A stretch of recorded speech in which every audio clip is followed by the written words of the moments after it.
경희대 입학사정관 선생님을 모셨는데 그러면은 경희대와 관련된 이야기만 하느냐? 꼭 그렇다라고 생각하진 않습니다. 근데 이제 경희대 입학사정관 선생님이 오셨으니 경희대와 관련된 질문을 좀 주로 하실 분들도 계실 거라고 생각은 하는데요. 꼭 경희대만 염두에 두지 않으셔도 되고 왜 대학에서는 이렇게 자료를 보여주느냐 또는 왜 대학에서는 학종을 왜 이런 식으로 표현하느냐와 관련된 질문들을 주셔도 아마 충분히 답변이 가능하실 겁니다. 지금 선생님하고는 사실 저희가 언제부터 만났죠? 한 십몇 년 또 십몇 년이 전부터 만났던 것 같고요. 네, 이 학부님들은 좀 잘 모르시겠지만 공동연구라는 거를 대학에서 굉장히 많이 진행을 하고 있습니다. 근데 경희대에서 진행하는 모든 공동연구에서 아마 거의 다 참여하실 정도로 굉장히 이쪽 그 평가 기준, 그다음에 이 평가와 관련된 내용과 관련된 부분에서는 정말로 정확하게 분명하게 설명해 주실 선생님이라고 제가 자신 있게 추천해 드릴 수 있습니다. 네, 그러면은 제가 한 네 파트 정도로 좀 나누어서 좀 중간중간 끊어서 좀 설명을 해달라고 제가 좀 요청을 드렸고요. 그래서 첫 파트 일단 전형 관련 파트 쪽으로 해서 설명을 좀 부탁드리도록 하겠습니다. 네, 마이크 넘기겠습니다. 네, 반갑습니다. 아까 인사드렸지만 앉은 채로 네, 다시 인사를 드리면 경희대학교 입학처의 조민경입니다. 네, 반갑습니다. 네, 지금 오신 학부모님들께서 자녀분들이 이제 대학 입학을 앞두기 때문에 정보에 대한 부분들이 굉장히 목말라 계실 것 같아요. 네, 경희대학교의 전형에 대한 부분 설명을 해드리면서 또 그 대학의 경향성이랄까, 네, 이런 부분들도 같이 말씀을 좀 드리겠습니다. 이 라이언이라고 하는 책자를 저희가 매년 만들고 있습니다. 지금 배부를 받으셨죠? 라이언이라고 하는 학생부 전형 가이드북이라고 하는 전형에 보면은 그 대학이 어떤 친구들을 뽑고 싶어 하는지를 좀 잘 드러나도록 구성을 합니다. 저희 또한 이 구성 자체는 대학의 인재상 핵심 역량부터 해서 우리가 어떤 친구들을 뽑고 싶어 한다 이런 내용으로 지금 담았다라고 보시면 됩니다. 대학 인재상 가끔 입학처로 질문을 하세요. 인재상이라고 하는 게 그 학급에 붙어 있는 교훈 같은 의미예요. 그러니까 대학은 이런 친구를 길러내고 싶다, 이런 사람들을 길러내고 싶다라고 하는 의미로 하기 때문에 굉장히 어떻게 보면 추상적입니다. 근데 저희 모집 요강이라든지 이런 내용에 보시면 뭐 이제 인재상이라고 문화인, 세계인, 창조인 내가 어떻게 거기에 맞춰야 되느냐를 질문을 하시는데 사실 학생들이 학교 생활을 하면서 문화, 세계, 창조 이거는 경희대의 어떤 그 창학 정신이긴 하지만 그런 부분들이 거의 대부분 부합이 되는 친구들일 거예요. 네, 이 부분의 PT를 말씀을 드리는 이유는 경희대는 학문, 연구 이 부분이 수월성을 강조합니다. 그리고 학문이 제대로 잘 정립이 됐을 때, 바로 세워질 때 대학의 가치가 높아진다라고 하는 창학 정신으로 창학이 된 학교예요. 그렇다 보니까 이 공부라고 하는 이 방법이 공부를 통해서 세상을 바꾸는 그 역할을 할 수 있는 친구들을 뽑고 싶은 거거든요. 근데 그거는 굉장히 다양한 전형에서 나올 수 있습니다. 글을 잘 쓰는 친구일 수도 있고 학생부 종합전형이나 이런 학생부 위주 전형에서 찾고자 하는 굉장히 적극적인 친구일 수도 있고요. 다양한 경험을 통해서 자신의 어떤 색깔을 드러내는 친구, 혹은 우리나라의 대학 수학능력시험처럼 어떤 특정한 시험 형식을 통해서 학생들을 선발한다든지 실기라든지 굉장히 다양한 방식으로 학생들을 선발을 하고 있습니다. 제가 말씀드리고 싶은 거는 사실 맨 아래에 있는 부분이에요. 저희가 학생부 종합전형에서 찾고자 하는 것도 얼마나 학생이 적극적으로 학교 생활을 했는지에 대한 부분인 거거든요. 근데 그게 지금 현재 상황에서는 교육과정상에서는 본인이 하고 싶어하는, 본인이 굉장히 가고 싶어하는 모집 단위에 관련된 과목을 이수하거나 그 색깔을 찾는 거죠. 자기한테 적합하거나 관심 있는 것들. 그러니까 과목 이수가 이런 열정과 주도적으로 하는 부분에 드러나는 거고, 그리고 수업 활동이라든지 아니면 학교 생활의 창의적 체험 활동이라든지 여러 곳에서 학생이 열정이 드러납니다. 그래서 한마디로 정의드리면 성적은 경희대라고 하는 대학을 지원하는 데 있어서 어느 정도의 그룹 안에는 들어와야 될 건데 반드시 그거는 아니지만 학교 생활에 얼마나 적극적, 능동적으로 참여를 했는지는 저희가 학생부 위주 전형에서 뽑고 싶어하는 친구다를 기억해 주셨으면 좋겠습니다. 전형은 이렇게 다양한 전형, 아까 다양하게 학생들을 뽑고 싶다라고 말씀드렸는데요. 우선은 교과 성적이 내가 이 세종 이 교육청 관내에 있는 고등학교에서 성적이 꽤 괜찮다. 저희가 구성하는 전형 중에 학생부 교과 전형은 교과 위주 전형이고 70%를 교과 성적을 가지고 옵니다. 그리고 30%를 교과 종합평가로 학생들을 과목 선택이 어땠는지, 수업 활동이 적극적인지 이런 부분들을 보는데요. 이 전형의 평균은 1.67 정도 돼요. 1.67. 거의 99%가 일반고입니다. 왜냐하면 70%의 교과를 반영을 하기 때문에 다른 고교 유형이 들어오기가 쉽지가 않죠. 대신 종합 역량을 판단하는 네오르네상스 전형 올해 1068명을 선발을 합니다. 지금 책자에 나와 있는 거랑 약간의 다소간의 인원이 조금 변동이 있을 거예요. 요거는 이제 대교협의 심의 과정을 거쳐서 저희가 최종적으로 발표되는 인원을 제가 여기 홈페이지에 나와 있는 걸 가지고 보여드리는 거라서 이 라이언의 책자가 기본이 되지만 수치, 모집 인원이라든지 이런 부분은 나중에 모집 요강도 마찬가지고요. 원서 접수하시기 전에 홈페이지를 들어오셔가지고 정확하게 최종본을 한번 봐주시면 좋겠습니다. 전형의 방법이 달라지거나 하는 건 아니거든요. 그건 아니고 인원의 차이가 있으니까 그건 한번 봐주시면 되고, 종합 전형은 학생의 교과 성적의 우수뿐만 아니고 나와 있듯이 주도적인 활동과 경험을 갖고 있는지 진로에 대한 의지가 있는 학생인지를 함께 보는 전형이라고 보시면 됩니다. 일반고 기준으로는 저희는 2.1등급 정도가 평균이 됩니다. 그렇기 때문에 스펙트럼은 1등급에서 3등급대 정도의 그 사이, 3등급대 뭐 초반이라든지 2등급대까지 학생들이 가장 많이 합격을 하는 전형이고요. 교과 전형이 아니기 때문에 교과 반영은 정성적으로만 이루어집니다. 그래서 특징이 있고, 그리고 기회균형 전형, 논술, 실기후수자 전형은 각각의 특성에 따라 학생들을 선발하는 전형이다. 이렇게 봐주시면 되겠습니다. 올해 달라진 점이 있습니다. 교과 전형은 작년까지는 저희가 졸업 예정자만 지원 자격을 뒀는데 올해부터는 재수생과 삼수생까지 지원 자격을 열었습니다. 그리고 또 하나가 이제 학교별 추천 인원이 폐지가 됐어요. 그래서 저희가 작년까지는 재학 인원의 5%를 추천을 하시도록 최대 인원 맥스를 정해놨는데 올해는 그렇지 않다. 학교 장애 추천만 받으면 인원에 상관없이 다 지원이 가능하도록 그렇게 추천 인원을 폐지했습니다. 그리고 학교 폭력은 이제 굉장히 중요해졌어요. 성실성과 규칙이라고 하는 부분이 앞으로는 더 중요해질 겁니다. 출결 더 중요해질 거예요.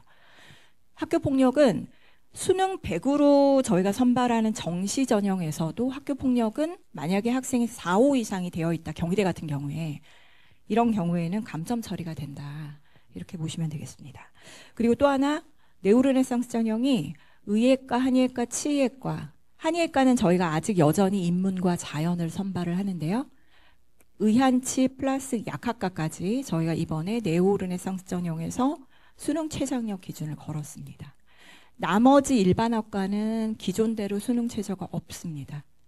그래서 일반학과들은 면접 인원이 3배수고요. 올해부터 의학학 계열은 면접 배수가 4배수가 면접을 보게 된다. 조금 더 기회가 늘어난다는 의미라고 보시면 되고요. 기회균형 전형의 장애인은 통합선발로 변경이 됐습니다.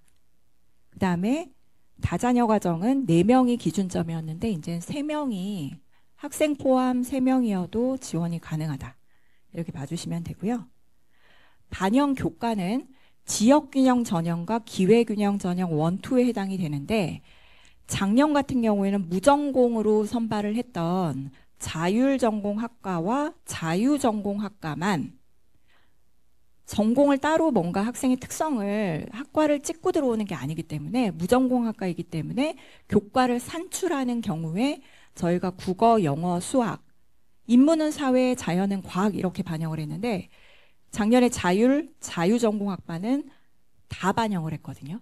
그런데 올해부터는 자유뿐만 아니고 모든 학과의 성적 산출을 할 때 인문 계열도 과학을 가지고 와서 같이 볼 거고 자연 계열은 인문에 해당되는 사회 과목을 가지고 와서 같이 반영을 한다. 그게 좀 달라졌다. 이렇게 보시면 되겠습니다. 자, 여기에 보시는 교과 전형과 종합 전형의 차이점, 요게 이제 반영에 대한 부분인데요. 요거는 제가 종합 전형에서 조금 더 자세하게 말씀을 드리도록 하겠습니다. 네, 지역균형 전형 아까 말씀드렸다시피 70% 그리고 30%에 해당되는 교과와 종합평가의 정성평가로 이루어지는 교과 종합평가에 반영이 있고요. 네오르네상스 전형은 1단계 서류평가를 하고 난 다음에 1단계 합격자를 선발한 친구들이 면접을 보고 그 면접 점수가 합산된 총점을 가지고 학생을 선발하는 전형이다. 대신에 의학학 계열이 이번에 최저가 있기 때문에 예전하고 달리 이 학과들을 지원하는 친구들은 최저학력 기준의 준비가 필요하다. 이렇게 보시면 되겠습니다. 그 다음에 기회균형 전형 1은 교과 성적이 30%가 들어갑니다. 면접은 없습니다. 단계도 없고 원서 접수를 하신 다음에 11월 달에 발표되는 합격자 전형을 보시게 되는데 요거는 이제 지원 자격에 따라서 지원 여부가 결정이 되는 거기 때문에 네오 르네상스 전형이랑 그다음 기회균형 전형의 1, 2는 교과 이 학생부를 이제 평가하는 방식은 동일하거든요. 그런데 지원자의 풀이 좀 다릅니다. 네오르네상스 전형은 한 18대 죄송합니다. 18대 1 정도 돼요. 평균이. 그런데 이 기회균형 전형은 10대 1 정도 됩니다. 그런데 훨씬 활동력이 강한 쪽은 네오르네상스 전형이에요. 그래서 굉장히 한두 명을 뽑기 때문에 지원하시기가 좀 꺼리시는 분들이 좀 계시는데 교과 성적이 어느 정도 좀 괜찮고 나는 그래도 노멀하게 내 나름대로는 인문 또는 자연 계열 관련해서 활동들을 좀 했다. 이런 친구는 경쟁률 보시고 기회균형 전형을 한번 생각해 보시는 것도 선택에 있어서 전략적인 방법이라고 저는 생각을 합니다. 기회균형 전형 2도 저희가 이제 대학이 정한 지원 자격을 가지고 평가를 하는 그런 방법이고 전형의 방법은 동일하다. 이렇게 보시면 되겠습니다. 네. 여기부터는 학생부 종합전형이 과연 이제 디테일하게 어떤 학생들을 뽑고 싶어 하는지에 대한 부분들을 좀 설명을 드리는 걸로 하고 여기 앞에 전형 설명은 여기까지 말씀드릴게요. 네. 예. 가이드북 설명하는 건데 전형 얘기가 갑자기 쭉 나오니까 조금 뭐 좀 당황하셨나요? 네, 당황하지 않으셨죠? 네. 근데 일단 기본적으로 전형들이 어떻게 설계되어 있는지를 좀 아셔야 되니까 그 부분으로 좀 이해를 해주셨으면 좋겠습니다. 혹시 좀 궁금하신 거 설명 들으신 것 중에 질문하실 분 혹시 계신가요? 이런 게 좀 궁금하다. 없으신가요? 그럼 제가 질문을 좀 한번 해보도록 하겠습니다. 이게 작년에 비해 지원 자격에서 좀 바뀐 부분이 있는데요. 예를 들어 학생부 교과 전형이 3수생까지 현역들만 받았는데 3수생까지 지원이 가능하고 그다음에 이 지원 자격에 해당하신 분이 그리 많지는 않겠으나 기회균형 전형 2에서 다자녀 가정의 자녀가 4자녀에서 3자녀로 변동이 됐습니다. 이렇게 되면은 어떤 일들이 벌어질까요? 지역균형 전형은 졸업 예정자로 이제 제한을 했을 때는 경쟁률이 한 6대 1, 7대 1 정도 됐는데요. 3수생까지 열기 때문에 학생들이 지원할 수 있는 지원의 경쟁률은 다소 높아질 수는 있습니다. 근데 관건은 저희가 어떤 부분이 있냐면 최저 학력 기준이라고 하는 부분이 우선 관건이 되고요. 그 다음에 또 하나가 교과 성적이 내가 과연 교과 성적을 어느 정도 갖고 있느냐에 대한 부분의 두 가지가 지원할 만한 풀인지 혹은 지원할 만한지 여부를 보시고 결정하시는 게 좋을 것 같다. 그리고 최저학력 기준이라고 하는 부분이 있기 때문에 어떻게 보면 내신 성적은 약간의 하락이 좀 있을 수도 있지만 예, 크게 변동은 안 되지만 약간의 변동은 있을 수 있다. 이렇게 보겠습니다. 네. 이게 아무래도 이제 현역만 지원하다가 삼수생까지 지원을 하게 되면 지원 가능한 애들이 좀 많아질 거잖아요. 그다음에 재수생들은 아무래도 이제 어떤 성격으로 지원할 가능성이 높아질까요? 얘네들은 작년에 원서를 좀 너무 공격적으로 썼다가 이제 원하는 결과를 얻지 못한 이제 이런 학생들이 아무래도 좀 쓸 가능성이 높아지지 않을까요? 그러면은 아무래도 조금은 교과 성적이 상승할 요인이 좀 더 많을까요? 좀 하락할 요인이 많을까요? 저희는 크게 변동을 하지 않을 거라고 생각이 들어요. 그런데 저희가 자율전공학부와 자유전공학부를 선발을 했을 때 그 자유전공학부가 특히나 인원을 작년에 187명을 뽑았거든요. 한 모집 단위에서. 그렇다 보니까 타의 그 국제 캠퍼스에 있는 학과들의 인원을 가져다가 자유전공학부를 하다 보니까 약간의 상승 요인은 좀 있었어요. 작년 같은 경우에. 그리고 이제 삼수생이 이번에 들어오다 보니까 경쟁률이 높아진다라고 하는 거는 어떻게 보면 그 나뿐만 아니고 과거에 졸업했던 친구들이 성적을 갖고 있는 친구들이 지원을 할 테니 최저만 잘 맞춘다면 합격이 될 수도 있잖아요. 그렇다 보니까 뭐 아주 하락을 하거나 아주 높아지진 않겠지만 유지는 하더라도 학과에 간의 차이는 좀 있지만 상승이 조금 될 수도 있고 어떤 학과에 따라서는 하락이 좀 될 수도 있다. 이렇게 봅니다. 네. 네, 알겠습니다. 그 다음에 이제 지역균형 전형에 보면 그 학생부 여기 교과종합평가가 30% 정도 들어가잖아요. 그러면은 사실 만약에 이 교과종합평가 30이 없다라면은 학생부 교과성적 비교과 출결 봉사에 의해서 그냥 점수가 쭉 계산식에 의해서 뿌려지는 거고 거기에 의해서 그냥 합격 불합격이 결정될 텐데 요 30% 때문에 뭔가 좀 역전이 일어난다든가 순위에 좀 변동이 생긴다든가 뭐 좀 이런 일들이 벌어질 것 같은데 이런 것들은 주로 어떤 상황에서 이런 변동이 생길까요? 사실 교과 전형은 교과 70%라고 하는 거는 비중이 굉장히 큰 거거든요. 거의 3분의 2 정도가 교과 성적을 가지고 오는 거예요. 근데 이런 친구들이 있습니다. 교과 성적은 굉장히 좋아요. 1.0, 막 1점대 초반 이렇습니다. 그런데 최저학력 기준은 차치해 두고 기계공학부를 지원하는데 교과 성적은 1.0으로 굉장히 우수하지만 과목 선택이 준비가 안 된 거예요. 그런 친구들을 교과 종합평가에서 반영을 하게 됩니다.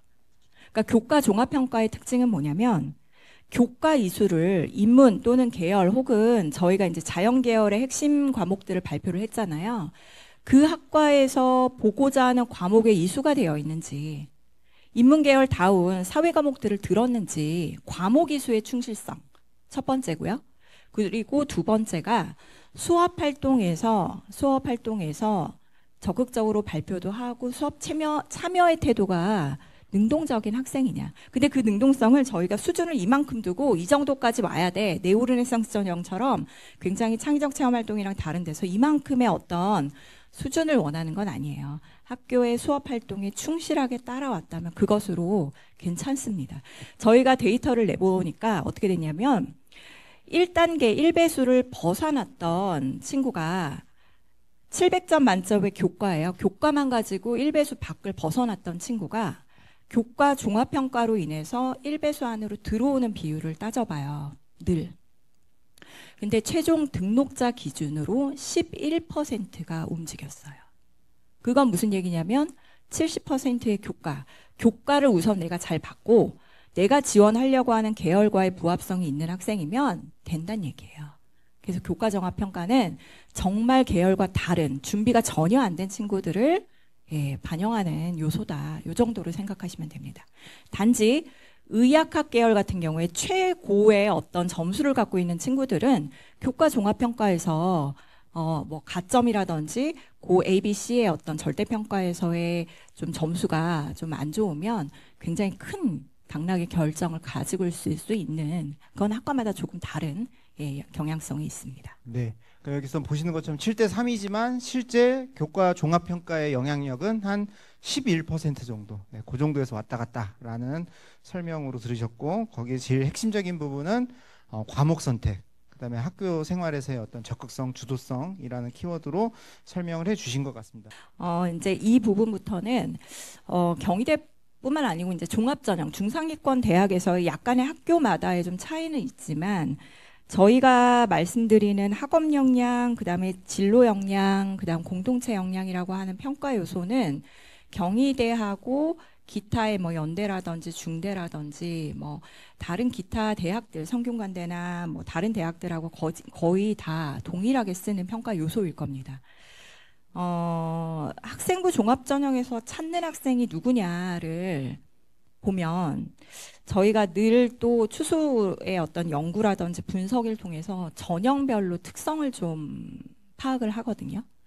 그런데 수시 중에 학생부 교과, 그 다음에 학생부 종합, 논술, 실기, 그 다음에 정시 이렇게 있다 그러면 학교를 다니다가 반수를 하는 비율이 가장 많은 전형이 어딜까요?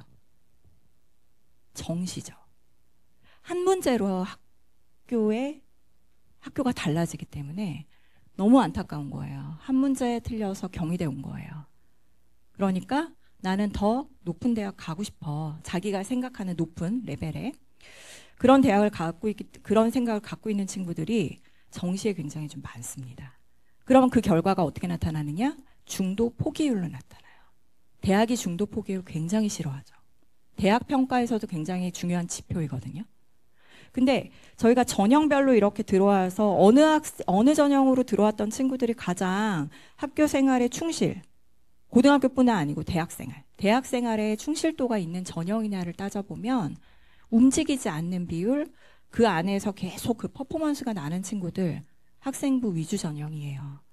그렇기 때문에 학교에서는 그런 친구들 적극적으로 학교 생활을 하고 정말 이 학과에 관심 있는 친구들이 들어와서도 잘 하더라. 이거는 계속 반증이 되고 있는 거기 때문에 논술은 거의 안 움직이는 이유는 논술 같은 경우에는 경희대 논술에 포커스를 맞춰서 들어오기 때문입니다. 특히나 의학학 계열의 논술 같은 경우에는 과학을 이 수도권 대학에서는 거의 유일하잖아요. 경희대가. 과학 논술까지 보는 거는. 그러니까 다른 대학으로 가지 않습니다. 그런데 보편적인 교과 전형과 종합 전형은 정말 이 학과에 대한 관심도를 학교 생활에 보였던 친구들이거든요. 들어와서 공부를 또 열심히 합니다. 그럼 우리가 찾는 학생들이 누구냐를 보면 우선은 평가 요소나 항목에서도 보시면 알겠지만 아까도 말씀드렸죠. 굉장히 능동적으로 공부한 친구거든요. 궁금한 거 참지 못하는 친구들. 그러니까 자꾸 책도 찾아요. 어디에 데이터를 자꾸 찾습니다. 책도 읽으면서 이 개념이 이 책에서는 이렇게 나온 거구나. 그러면서 자기가 발표를 막 학교 수행도 발표를 막 해요. 그러면 선생님들이 그걸 관찰하고 이 친구는 이런 발표를 하고 이런 특성을 갖고 있다 기록을 해줘요. 그런 수십 명의 선생님의 기록이 모여서 학생부가 대입 전형 자료로 넘어오는 거거든요. 여기 보시면 이제 지적 활력, 그러니까 그야말로 능동성이 있는 학생이에요. 그런 어떤 탐구력이 있는 친구들, 그리고 주도적으로 공부하는 친구들. 주도성은 아까 말씀드렸다시피 과목의 선택에서 드러나고 수업 활동에서 발표와 참여와 이런 부분으로 드러납니다. 그리고 창의적인 도전 정신이라고 얘기하는 것도 대학에서 찾고자 하는 친구라고 말씀드렸잖아요.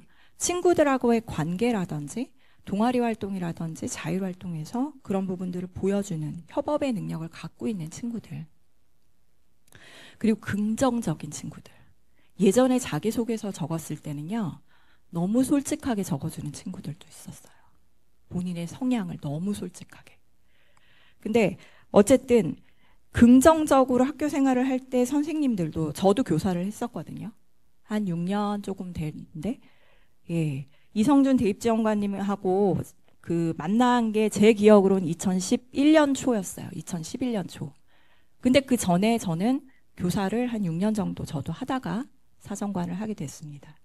근데 제가 교사로 있다 보니까 어떤 친구들을 학생부에 적어주고 싶느냐. 제 수업에 굉장히 참여 열심히 하는 친구들, 뭐든지 성실하게 하는 친구들, 친구 간의 관계성 좋은 친구들 하나라도 더 써주고 싶은 거거든요. 그런 게 모여지는 건데 긍정적인 자신의 어떤 미래를 그릴 줄 아는 친구들.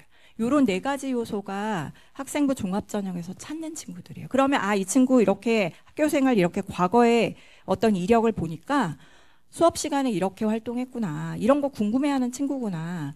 우리 학과 들어오기 전에 학교의 교육과정원에서 이런 과목들을 배웠구나. 이 친구 면접에서 보고 싶네 하는 거거든요.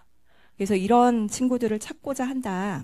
간단히 말씀을 좀 드리고, 서류평가는 학업 역량과 그 다음에 자기주도 역량, 진로 역량을 2개를 같이 이제 보게 되는 파트가 있고요. 그 다음에 공동체 역량인데, 자기주도 역량은 무전공학과인, 즉 2학년 때 학과를 선택하는 자율전공학부, 그 다음에 자유전공학부, 이 2개의 학과는 자기주도성만 봅니다. 그리고 일반 학과는 진로 역량을 봐요. 100점 만점 중에 40점, 40점, 그리고 공동체 역량 20점으로 해서 개인 평가가 100점 만점으로 이루어집니다. 그럼 학업 역량 잠깐 보실까요? 학업 역량은 블라인드 상황이기 때문에 이 친구가 어느 고등학교인지는 모릅니다. 학교 간의 비교를 하기도 어렵습니다. 학업 역량에서 가장 눈에 들어오는 건 뭐냐? 이 학생이 어느 고등학교인지는 모르지만 받은 교과 성적이에요. 이 교과 성적은 교육과정에서의 어떤 이수 교과의 성취 수준이라든지 학업의 발전 정도를 보는 거거든요. 이 학생의 주요 교과가 어느 정도의 내신이다.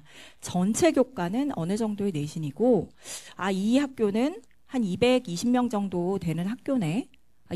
이 학교는 80명 정도 되는 학교네. 학교의 규모.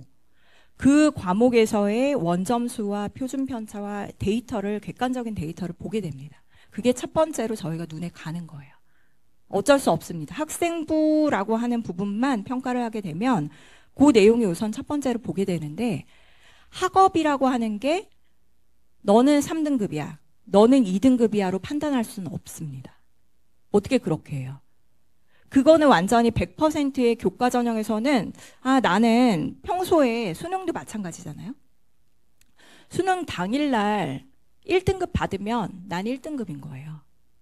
교과 성적도 3학년 때까지 교과 성적을 이루었는데 그 이런 부분을 아무 요소 없이 교과만 보면 내가 소명하고 싶어지는 내용들이 전혀 반영이 안 될 겁니다. 어쨌든 학업 역량에서는 학업 성취도라고 하는 거는 그 학생이 그 학교에서 이루었던 교과의 성적을 객관적인 데이터를 보는 거는 맞는데, 더 중요한 건 제가 보기에는 오른쪽에 있는 학업 태도와 탐구력인 것 같아요. 2등급에 아깝게 2등급이 된 친구도 있잖아요. 그런데 이 학생이 원점수나 여러 가지의 데이터를 보면 요 정도의 데이터를 갖고 있는 친구구나. 그런데 수업 태도를 보니까 굉장히 자료에 대한 해석과 발표, 탐구력 이런 부분들이 굉장히 뛰어난 친구들이 있습니다. 그런 부분들을 같이 평가했을 때 학업이라고 하는 역량이 나오는 거거든요.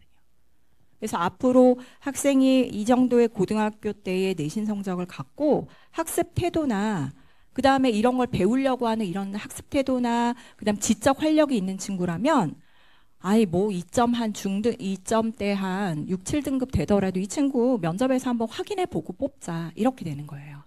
그래서 학업 역량은 단순한 내신 성적으로만 보는 건 아닙니다. 그리고 또 하나, 이 학업 역량의 태도나 탐구력은요, 만약에 서울 캠퍼스에 생물학과를 지원한 친구가 있다고 치면 저희가 학업 역량에서 생명과학만 가지고 보는 파트는 아니에요. 이 파트는 공부 방법과 학습의 참여 태도는 생물학과이지만 이 학생이 국어부터 시작해서 각각의 교과 과목에서 다 드러납니다. 그렇기 때문에 학업 역량을 볼 때는 저희가 전체 과목을 보는 거예요. 전체 과목과 또 하나 창의적 체험 활동에 대해서 그 안에서 동아리 활동이나 아니면 탐구 활동이나 여러 가지 자율 활동이나 이런 활동 속에서 학생들이 보여준 태도를 같이 보는 파트가 요 학업 역량이라고 보시면 됩니다. 자, 그러면 그 뒤에 나오는 책자에도 다 있기 때문에 요 설명을 자꾸 이제 드리는 건데, 학업 성취도는 아까 말씀드렸다시피 1학년 때부터 3학년 1학기 내지는 3학년 2학기까지 학생이 어느 정도의 내신을 유지하고 있느냐. 올렸느냐는 굉장히 중요한 부분인 거는 맞는 것 같아요. 왜냐하면 많은 인원에서 2학년 때 선택 과목으로 바뀌면서 인원이 줄어들었는데 그 가운데서도 원점수와 그 다음에 성취도를 갖고 있다는 건 굉장히 친구가 노력을 한 거거든요. 3학년 1학기까지 그 성적을 유지하는 게 가장 베스트라고 봅니다. 그리고 성적이 낮았던 친구도 성적을 올렸다면 이 학생의 발전 정도에 대한 부분도 감안해서 평가를 해요. 근데 이제 막 성적이 떨어지는 부분에 대해서 걱정을 많이 하시는데 그게 기하급수적으로 떨어지는 거는 평가자 입장에서 그렇게 좋게 보진 않는 건 맞습니다만 등락의 폭은 있다고 저희는 봐요. 과목에 따라서도 다르고. 그래서 하락에 대한 폭을 너무나 걱정할 필요는 없다. 합격자 중에서도 이 그래프가 하향인 친구들도 합격을 하거든요. 그거는 이제 단순하게 지표로 보지는 않습니다만 유지를 하거나 올리는 거는 그래도 평가자 입장에서는 의미 있게 보는 파트다. 더 플러스 가점은 주는 파트다. 이렇게 보시면 되고요. 학업 태도나 탐구력 아까 말씀드렸다시피 목표의식의 동기의 지적 활력을 가지고 자료들을 통해서 자기가 더 알고 싶어하는 것들을 찾아나가는 태도를 갖고 있느냐 요거를 가지고 저희가 평가한다는 내용으로 봐주시면 돼요. 이 가이드북 이 지금 보면은 저희가 이 기계공학과의 학생을 저희가 예시로 드러놨습니다. 기계공학과의 학생을 보시면 조금 흐리게 보이시기 때문에 잘 보이시지 않을 수도 있는데 화면을 보시면요. 학생은 보통 지금 보니까 한 80점대의 초중반 과목에 따라서는 조금씩 좀 다르지만 중반 혹은 90점대 초반의 성적의 원점수를 갖고 있습니다. 어느 과목이 훅 떨어지거나 너무 낮거나 하는 그런 편차가 그렇게 큰 친구는 아닌 것 같아요. 그러니까 한 8등급 80점대의 중반을 갖고 있고 130명이 함께 1학년 때 그리고 2학년 때 일부 전학을 온 친구도 있습니다. 한 명 정도 지금 전학을 왔어요. 그래서 130명 정도 아주 큰 집단은 아닌데 한 100명 정도 되는 집단 안에서 학생이 한 2등급 정도를 받은 그리고 표준 편차가 그렇게 크지 않습니다. 예. 60점의 과목 평균을 갖고 있으면서 60점 이상을 갖고 있으면서 표준 편차가 10 중반이기 때문에 학생 간의 어떤 편차가 아주 크다라고 보지는 않습니다. 그래도 조금 어느 정도는 좀 조밀하게 학생들의 집단을 유지하고 있는 학교구나 이렇게 판단을 하고 가요. 2학년 때 3학년 때 보면 이 친구는 물리학과 화학과 지구과학을 들었습니다. 2학년 때 3학년 때도 보시면 70점대로 훅 떨어지거나 하는 원점수를 갖고 있는 과목은 거의 없죠. 없는 거고 거의 유지를 하면서 본인의 성적을 유지를 했어요. 그렇다 보니 인원이 적어짐으로써 생기는 등급이 좀 낮아지는 건 보입니다. 근데 이제 단순히 이 친구가 성적이 떨어졌구나를 보는 게 아니라고 말씀드리는 거는 아까 130명에서 화학이라든지 물리학 같은 경우는 지금 27명이거든요. 이 가운데 본인이 받은 원점수 89점이에요. 물리학. 기계공학부 물리학 굉장히 중요하거든요. 그런데 27명이기 때문에 원점수를 어느 정도를 받았음에도 불구하고 3등급입니다. 평가를 같이 종합적으로 본다는 얘기입니다. 그래서 과목은 큰 어떤 편차 없이 골고루 좀 이수했던 친구다. 그리고 이제 여기에 플러스 진로 선택 과목들을 이제 쭉 보게 되죠. 그래서 수학, 과학, 그 다음에 과학에 대한 부분들을 물리학, 기하도 들었고요. 정보처리 수학, 인공지능 수학, 물리, 화학, 물리학, 화학 이렇게 투와 실험까지 필요한 과목들을 학생이 이수를 했던 학생이다. 이렇게 보여집니다. 그래서 저희가 지금 라이언에 나와 있듯이 쭉 읽어보시면 이 지원자는 편차가 그렇게 큰 지원자는 아니고 대체로 한 130명 정도 되는 학교를 다니면서 평균 점수가 한 60점 전후로 해서 나오는 표준 편차 10점, 10 중반대에 그 보통의 학업 성취를 갖고 있는 친구다. 이렇게 평가가 되는 친구였고요. 1등급에서 3등급 정도의 등급대를 갖고 있고 과목 편성은 학년이 오를수록 진로 선택에 대한 과목들을 본인이 가고 싶어하는 이 기계공학과를 오기 전까지 과학에 필요한 물리와 화학에 대한 과목, 특히 또 수학에 대한 과목들을 추가적으로 이수하면서 본인의 성취도를 유지했던 학생이구나를 학업 성취도에서 파악을 하고 있었습니다. 그러면 학업 태도와 탐구력을 보면 어떠냐라고 하는 부분인데요. 여기 나오는 지금 과목에 대한 세부 능력 특기 사항에서도 학생들의 학업 태도나 탐구력을 볼 수 있죠. 그리고 뒤에 나오는 이렇게 동아리 활동, 창의적 체험 활동 안에서도 학생의 학업과 탐구력을 볼 수 있습니다. 이 친구는 여기 보시면 수학 같은 경우에 로켓 분야에 대한 관심이 좀 있었던 학생인 것 같아요. 수학 시간에 배웠던 미적분의 관련성을 관심을 가지고 여기에 관련해서 수학적인 이론을 바탕으로 실험 설계라든지 수학의 어떤 풀이 과정을 통해서 논리적으로 좀 이렇게 반영을 하려고 본인이 노력을 했고 수학적 원리를 실생활에 어떻게 반영이 되는지를 발표 시간에 또 발표를 했던 친구였다. 이런 내용들이 나옵니다.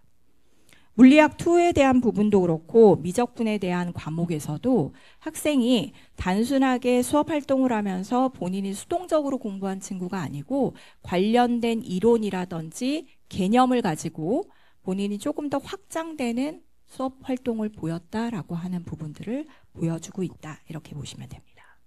자, 이런 부분을 통해서 저희가 성취도라고 하는 거는 경희대에서 아까 말씀드렸다시피 일반고는 보통 평균이 2.1 정도 되는 학생들인데 뭐야 이 친구는 2등급 3등급이네 라고 판단을 하는 게 아니라는 거죠. 그러면 2등급 3등급 정도 되는 학생인데 이 수자수가 확 줄어들면서 생기는 등급대가 이렇게 좀 낮아진 부분도 있구나를 평가하면서 각 수업 활동에 나와 있는 내용들을 참고를 해서 이 학생이 학업 성취도 플러스 태도 탐구력을 종합해서 보는 방법인 거죠.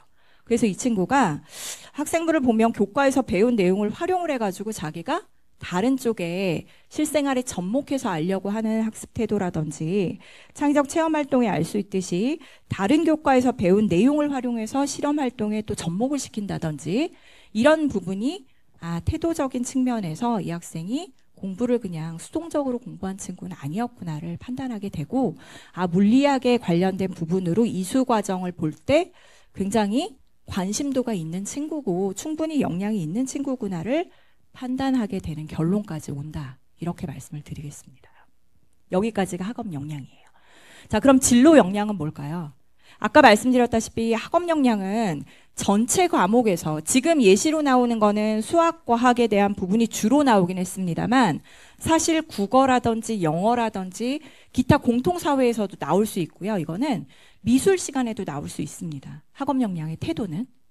그런데 진로 역량은 그야말로 기계공학부라고 하는 초점이에요. 그러니까 조금 더 폭넓게 봤던 학업 역량이라고 하는 파트에서 진로 역량은 좀 좁힌다는 의미라는 거죠. 그러니까 점수를 해당되는 관련성이 있는 과목 파트에서 더 집중적으로 보는 파트가 진로 역량이라고 보시면 되겠습니다. 그러면 진로 역량이라고 하는 부분은 교육과정에서의 지원하는 전공이나 계열과 관련된 과목의 수가 어땠는지. 그럼 기계공학부는 저희가 이미 자연계열을 발표했듯이 수학, 과학이 위주이죠. 그런데 지구과학이나 생명과학보다는 물리학과 화학이 위주가 되는 학교입니다. 그러니까 이수를 좀 필수적으로 했으면 좋겠다 하는 과목들이 물리화학에 있는 거거든요. 그러면 저희가 여기서 보는 파트는 물리화학에 대한 부분을 과목 이수가 제대로 됐는지를 보는 거예요. 그리고 두 번째가 그러면 좋아하는 과목을 들었잖아요. 그러면 경희대 오는 수준에서의 어떤 학생들의 평균이라든지 여러 가지를 기타 했을 때 이 학생 어느 정도 되는 성취 수준을 갖고 있나를 보는 거죠. 그래서 과목의 이수 정도가 있고 거기에 대한 성취 수준이 어느 정도 있는지를 같이 보는 파트다. 그리고 더불어서 여기에는 그러면 아까처럼 동아리라든지 수업 활동에서 이 학생이 수학, 과학 중에 물리화학에 관련된 활동이나 관심 정도를 어떻게 보여줬지를 판단하게 된다는 거죠. 그래서 여기 진로 역량에서는 진로 탐색 활동과 경험이라는 부분까지도 조금은 관련성이 있는 부분들을 계열이나 전공을 좁혀서 보는 역량이 진로 역량이다. 이렇게 보시면 되겠습니다. 이 철학과 지원자 한번 보실까요? 라이언에도 지금 실려 있는 학생인데요. 철학과 학생이에요. 철학과 학생인데 인문 계열입니다. 철학과는. 아마도 철학과라고 하는 학과는 다른 학교도 마찬가지일 텐데요. 굉장히 매니아층들이 있어요. 굉장히 사고가 좀 독특한 친구들이 있습니다. 독특하다는 게 일반적으로 근원의 문제에 대해서 고민하거나 조금 더 깊이 있게 공부하려고 하는 친구들이 사고력이 좀 굉장히 좀 남다른 친구들이 철학과를 많이 와요. 그리고 철학 지금은 뭐 어떻게 대학 들어와서 열심히 공부하면 뭐 다 취직되지만 철학과 부모님들이 보내고 싶어 하세요? 안 보내고 싶어 하세요. 이게 대학을 갈 때 이 진로가 취업까지 어떻게 연결이 되는지 참 고민을 많이 하시거든요. 근데 철학과는 그런 거하고는 약간 어떻게 보면은 조금 동떨어진 학과일 수도 있어요. 보내고 싶어 하지 않는 학과입니다. 부모님들은. 그런데 이걸 또 좋아하는 친구들이 있거든요. 근데 이 친구는 보세요. 국어, 영어, 이제 국어, 문학, 국어에 관련된 과목들을 배웠는데 이 친구는 한 160명 정도 되는 학교에서 다녔던 친구입니다. 그리고 보면 원점수가 굉장히 높아요. 인문계열 안에서 성적이 굉장히 높은 친구입니다. 원점수도 굉장히 높아요. 근데 이 학교는 보니까 영어도 그렇고 그 다음에 지금 국어 과목도 보면은 조금은 과목 평균은 조금 낮을 수도 있어요. 어떻게 보면. 그런데 보통 지금 한 20의 표준 편차를 갖고 있습니다. 그러니까 10 정도의 10 초반, 중반 정도는 조금 일반고 혹은 그런 학교 중에서도 조금 조밀하게 학생들이 좀 몰려 있다면 20 이상이 되는 게 보통 일반고거든요. 보통 20에서 전으로 왔다 갔다 혹은 20에서 25 사이 정도가 되는데 이 학교도 한 160명 정도 되는 학교에서 이 학생은 굉장히 독보적으로 원점수를 좀 갖고 있는 친구예요. 인문계 안에서.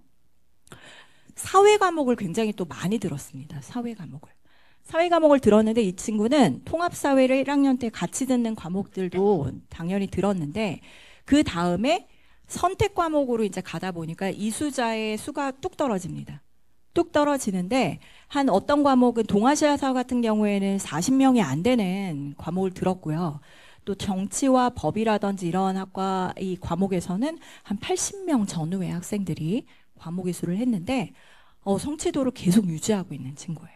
90점대 초반에서 80점대 그러니까 후반을 갖고 있고 석차 등급도 1등급대에서 2등급대로 왔다 갔다 하는 친구입니다. 그러니까 인문계열 안에서는 어떤 학교인지는 모르지만 굉장히 자기의 어떤 관심 있는 과목들을 역사들을 이제 들으면서 본인의 성적대를 꽤 잘 유지했던 친구예요.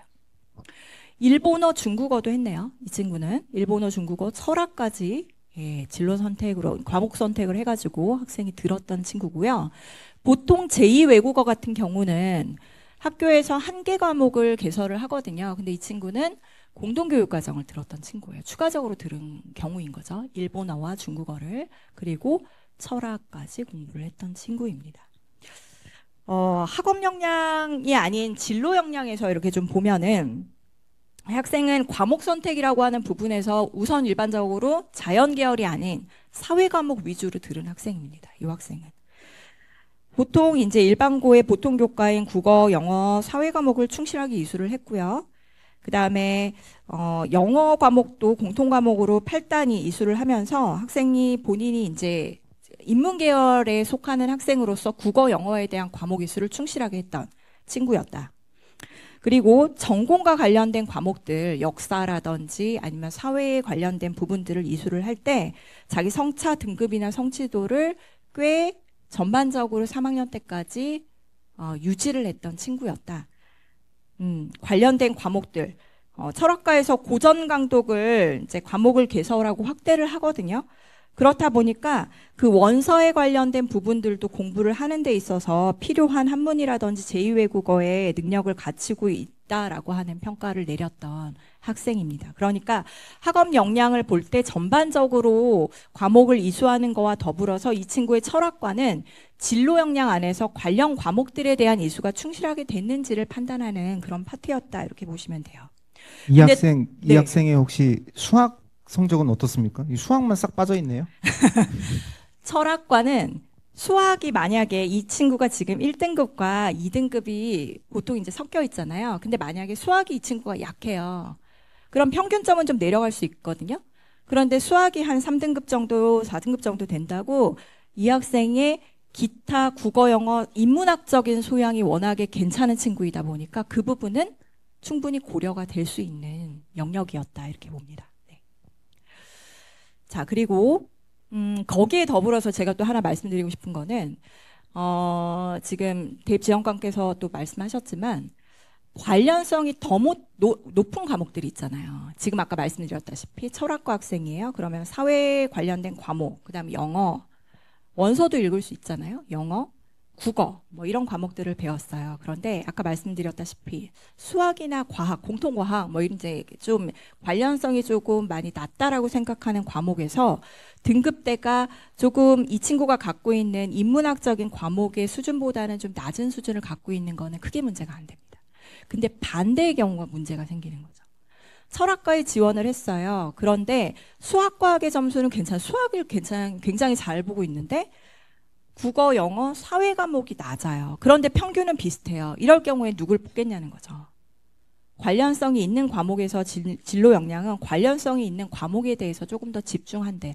기계공학부 학생이 국어랑 영어는 굉장히 잘해서 1등급인데 물리랑 화학과 수학이 3등급이어서 평균이 2등급인 학생과 반대인 친구를 같이 놓고 볼 때는 평가자가 누굴 뽑겠냐는 거죠.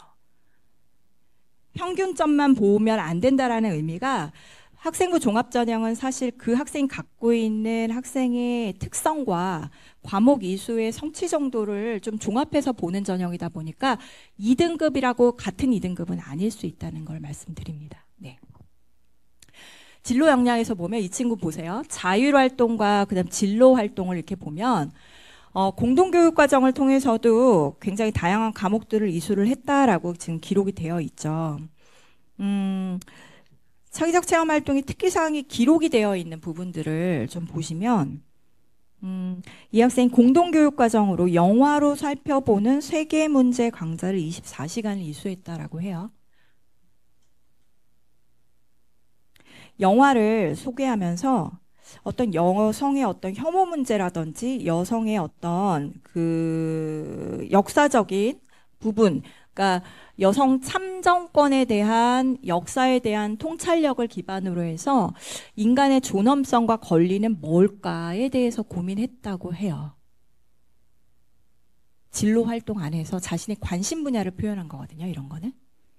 그리고 진로 활동 중에서도 대한민국 헌법 제1조의 민주공화국 개념을 분석하고 우리가 통일 후에 헌법 제1조를 제안하는 보건서를 작성을 했대요. 관심 분야에 대해서 이렇게 쭉 이렇게 나열을 하는 거죠, 학생이. 윤리적인 주체, 이런 거를 이기적인 욕구를 극복하면서 인권에 대한 존중 문제를 어떻게 고민하면 좋겠다 하는 것도 학생이 진로 활동 안에서 발표를 했대요. 철학과는 단순하게 이건 논술 같은 경우에 철학과 학생들이 글을 조금 굉장히 잘 논리적으로 쓰는 편인데 근원적인 문제에 대해서 고민할 줄 아는 친구들이 논술을 잘 봐요. 그냥 테크니컬하게 찬성이야 반대야 이것만 연습했던 친구보다는 이 친구처럼 공부하면서 자문자답도 막 했대요. 자기가 고민하는 주제에 대해서 그럼 이건 뭐지? 이건 어떻게 하면 좋을까? 이거에 대해서 우리는 어떻게 생각하면 좋을까라고 발표도 하고 자료도 찾고 조금 더 원리에 대해서 혹은 근원적인 문제에 대해서 고민을 했던 친구였어요. 이 친구 이런 친구 많지는 않습니다. 고등학교 때. 근데 이렇게 읽어보시면 아, 이 학생 참 대단하다. 저희는 그렇게 봐요. 고등학교 생활을 하면서 이 친구가 이런 것까지 고민을 했던 친구구나. 다양한 수업 활동 창의적 체험 활동에 자신의 진로 활동을 통해서 이런 색깔을 좀 두드러지게 갖고 있는 학생이었습니다. 독서 활동을 굉장히 많이 했던 친구인데 이런 철학적인 기준을 가지고 궁금했던 부분들을 찾아서 공부했던 친구들인 거죠. 그래서 이 철학과 학생의 과목 혹은 창의적 체험 활동에서 나타나는 과목들을 이렇게 보면은 진로 탐색 활동과 경험에서 독서, 세계사, 철학, 논리학, 그 다음에 자율교육과정의 수업량 유연화의 수업과정 안에서 학생의 관심 분야를 꾸준하게 학년 1학년 때부터 3학년 때까지 꾸준하게 본인의 진로 탐색을 했던 학생이었다. 그래서 이 학생은 근원적인 문제에 대한 고민들을 많이 했던 친구고 사색과 성찰이라고 하는 부분을 각 수업 활동에서 보여줬던 친구였다. 그래서 이 학생 철학과에 와서 공부할 만하겠다라고 평가를 받았던 그런 케이스였다를 보여드립니다. 자기주도 역량은요, 자율전공학부와 자유전공학부에서 평가하는 방식입니다. 여기는 특정 과목이 더 많다, 특정 과목의 연관성이 더 있다 없다를 판단하는 것보다도 포커스는 주도적인 성향을 갖고 있느냐예요. 근데 작년에 저희가 자유전공학부를 학생들을 선발하고 보니까 교과 전형의 거의 대다수를 뽑았거든요. 자유전공학부는. 작년에 자유전공학부, 국제캠퍼스의 자유전공학부는 네오 전형에서 뽑질 않고 교과 전형에서만 뽑았는데요. 이 학생들을 뽑고 나니까 98% 이상이 자연 계열이었습니다. 왜? 국제캠에 들어오는 친구들은 포스트모던 음악학과를 제외하고는 다 선택이 가능한데 거의 대부분 경희대학교는 국제캠에 자연 계열이 배치되어 있기 때문에 지원자 풀도 자연 계열이 대부분이었다는 거죠. 자율전공학부는 서울캠에 있는 학과인데 서울캠은 의학학 계열이라든지 이런 학과는 자율전공학에서 못 가잖아요. 근데 갈 수 있는 게 거의 대부분 또 인문 계열이 있습니다. 그리고 이과대학 순수 과학 계열이 있어요. 그렇다 보니까 뽑고 났더니 자연 계열이 한 51%, 49%가 인문 계열이었습니다. 지금은 고등학교에 인문보다는 자연 계열의 학생들이 훨씬 더 많아지다 보니까 지원자 풀도 양상이 좀 달라졌는데요. 종합전형의 자기주도 역량은 전공 계열 관련성이라고 하는 부분의 포커스보다는 본인이 원하는, 본인이 좋아하는 과목에 대한 과목 이수를 더 많이 한 쪽에 주도적으로 선택을 하고 활동을 했는지에 대한 포커스가 맞춰져 있는 부분이다. 이렇게 보시면 되겠습니다. 네. 자, 공동체 역량은요, 이렇게 4가지 항목을 가지고 보고, 리더십이 강한 친구도 있고, 어떤 친구는 배려와 나눔이 좀 강한 친구도 있어요. 이게 모든 4가지의 요소를 다 갖춰야지만 학생이 탁월 우수의 어떤 높은 평가를 받는 건 아니고요. 요 4가지의 요소 중에 좀 특별하게 더 드러나는 친구들이 있다면 이 친구들은 공동체 역량에서 굉장히 높은 점수를 받을 수 있습니다. 자, A 지원자의 같은 경우에는 학생이 친구들 간의 협업이라든지 나눔을 굉장히 잘했던 친구예요. 그래서 학생이 갑작스럽게 장마비가 오면 솔선수범해가지고 걸레질도 했던 친구. 그러니까 누가 시켜서 하는 게 아니고 굉장히 친구들 혹시 미끄러질까봐 그런 부분에 대해서도 세심하게 고려했던 친구다. 근데 저희가 자기소개서나 추천서가 폐지되고 나니까 선생님들이 바라보는 이 친구 어떤 친구를 바라보는 측면에서 교과 선생님들도 얘기를 많이 해주시지만 이 종합의견이라고 하는 1년 동안 담임 선생님이 바라보시고 그려주시는 이 학생의 모습을 참조를 많이 하게 되더라고요. 특히나 공동체 역량은 이쪽에서 많이 보게 되더라. 그래서 또 A, B 지원자 같은 경우에는 리더십이 굉장히 좀 뛰어난 성실성, 규칙 준수 요게 좀 강했던 친구다. 이렇게 수업 활동 안에서도 보게 되고요. 이렇게 미인정이 좀 굉장히 많은 친구들이 있습니다. 미인정. 허락 안 받고 결석하거나 수업 시간 늦게 들어오거나 하는 친구들이잖아요. 미인정이 경희대 같은 경우에는 미인정이 1회 정도 있다고 해서 1, 2회 정도 2회부터는 조금 좀 마음이 흔들려요. 왜냐하면 지원자 풀이 다 성실한 친구들 많이 오는데 그 가운데 보더라인에 걸린 친구가 이런 부분 보면은 더 성실한 친구 뽑고 싶은 거죠. 출결은 굉장히 중요한 부분이고요. 질병이 있다고 해서 이 학생이 질병이 있네 라고 해서 질병은 아픈 거잖아요. 근데 아픈 걸 통해서 점수를 감점하거나 하진 않습니다. 그런데 면접에 오면 질문할 수 있어요. 지금 계시는 학부모님들은 학교 다닐 때 다 개근하셨죠?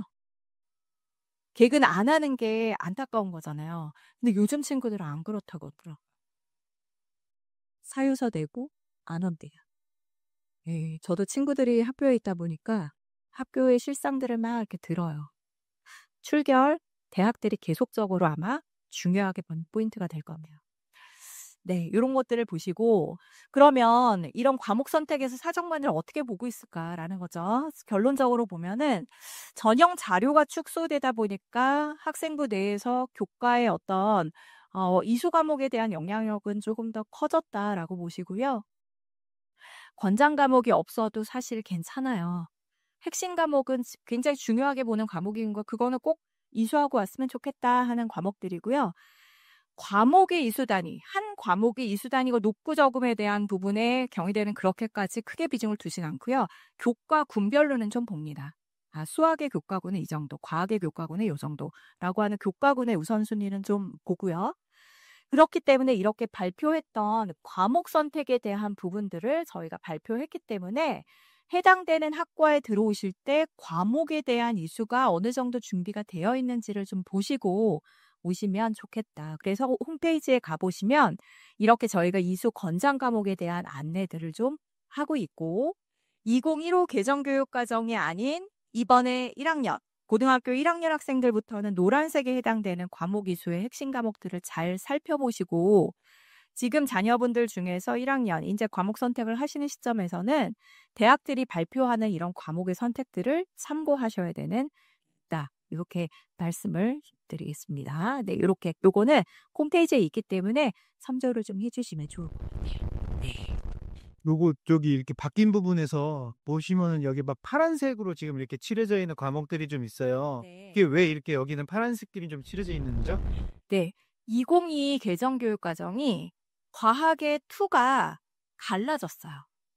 그래서 지금 생명과학 1이 있고 생명과학 2가 있잖아요. 그런데 생명과학 2가 기존의 생명과학 2가 세포와 물질대사, 생물의 유전이라고 하는 2개의 과목으로 쪼개졌어요. 그렇기 때문에 과목명이 달라진 거. 그래서 과학 2가 2개의 과목을 배워야 되는 상황이 왔다라는 부분이 좀 예전과 달라진 부분이다. 특히 지금 여기 기존에 지금 2015 개정교육과정에 보면은 수학 교과의 확통이 전부 다 권장 과목 카테고리 안에 전부 다 들어가 있었는데 네, 맞아요. 사실 바뀐 부분에서는 대부분 핵심 과목으로 전부 다 들어와 있는 것 같습니다. 네, 핵심 과목들이 지금 중에 데이브 장관께서 말씀하셨듯이 수학 과목이 예전에는 권장이었는데 확통도 핵심으로 들어왔기 때문에 지금 핵심으로 들어온 이 과목 이수에 대한 부분을 좀 주요하게 볼 필요가 있다. 예전하게 달라진 점이다. 이걸 기억해 주셨으면 좋겠습니다. 네. 요거는 저희가 지원자 대비 합격자에 해당되는 과목에 권장 이수를 반드시 해야 되느냐를 질문하셨는데 이런 부분들이 반드시는 아닐 수 있다. 보통 한 70% 이상은 권장을 듣기는 해요. 근데 권장 과목을 듣지 않았다고 불합격을 하지는 않더라라는 의미거든요. 그래서 핵심 과목에 대한 부분도 조금 더 집중해서 보시고 가능하다 그러면 권장에 대한 이수가 여지가 된다, 여력이 된다 그러면 권장 과목도 이수를 해주셨으면 좋겠다. 요거는 인문 계열입니다. 인문 계열은 핵심 과목이다, 권장 과목이다를 발표하진 않았어요. 그런데 학과별로 우선순위 있습니다. 뭘 더 중요하게 보느냐 이런 의미거든요.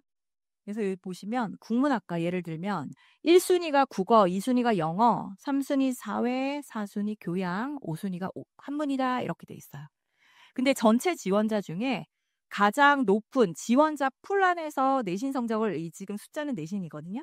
내신 성적을 보면 국어 전체 지원자의 국어 평균이 2.47이었어요. 근데 평가를 다 받고 최초 합격자들을 발표를 했더니 국어 성적의 평균이 1.6 정도 되더라는 거죠. 그러니까 우선순위에 해당되는 과목을 더 잘했던 친구가 국어 국문학과에 합격을 했다. 이런 얘기입니다. 요거는 그래서 인문 계열 같은 경우는 조금 더 폭넓은 어떤 과목 이수에 대한 부분들을 보지만 그 가운데서도 더 중요하게 보는 과목들이 있더라. 이렇게 가주시면 될 것 같아요. 네. 조금만 앞으로 가볼까요? 네. 네, 한 번만.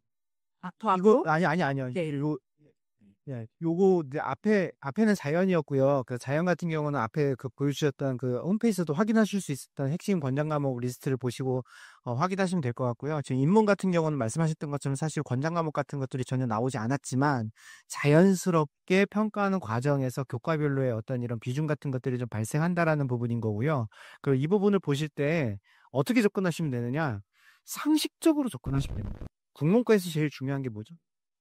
영문과에서 제일 중요한 게 뭐죠? 네.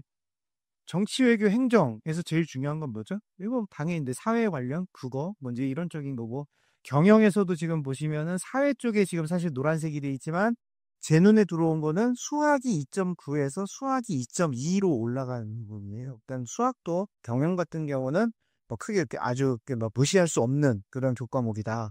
이제 이런 정도의 메시지가 담겨 있는 것이 아닌가 싶습니다. 네.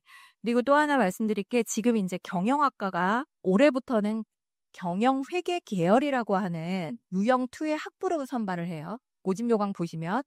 그러면 학생은 1학년 때 경영회계 계열로 선발이 됩니다. 그리고 2학년 때 경영학과 갈래, 회계학과 갈래 두 가지의 선택권을 주어져요.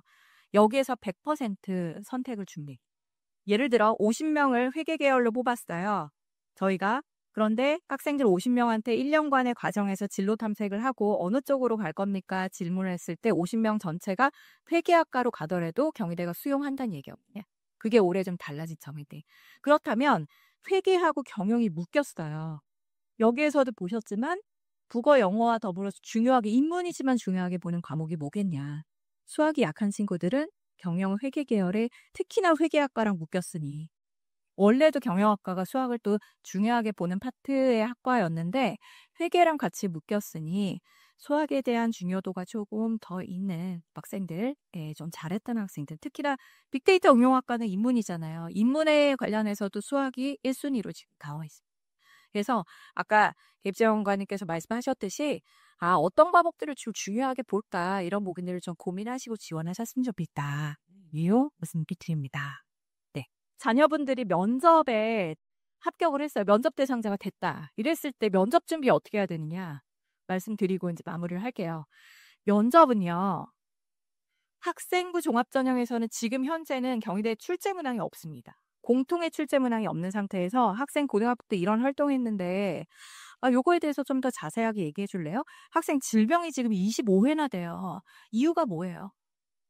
어디가 아팠죠? 뭐 이렇게 질문을 할 수 있습니다. 자, 조별 과제에서 리더십의 역량이 굉장히 뛰어나다라고 얘기를 하는데 그렇다 그러면 그 안에서 가장 리더십을 발휘했던 사례를 하나 꼽고 본인이 어떤 역할을 했다고 생각하는지 한번 말해볼래요? 조금 더 구체적 질문할 수 있어요. 근데 면접도요. 저희가 1배수 밖에 있다가 면접 점수를 가지고 와서 총점을 1000점 만점으로 내렸을 때 변동이 생기는 비율을 봤더니 저희가 지금 명목상 30%를 반영하잖아요. 근데 충원 합격자를 전체를 통해서 보면 23.7% 정도예요. 거의 30% 근접하긴 하지만 요것도 마찬가지예요. 면접도 서류평가에서 봤더니 이 친구 면접에 다시 한번 질문을 하는데 자기 활동도 몰라요.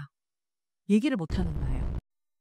자연 계열의 특징은 뭐냐면 학생이 실험 활동을 했어 말하고 하면요. 그 실험 활동에 관련된 어떤 실제적인 팩트 확인을 하겠다.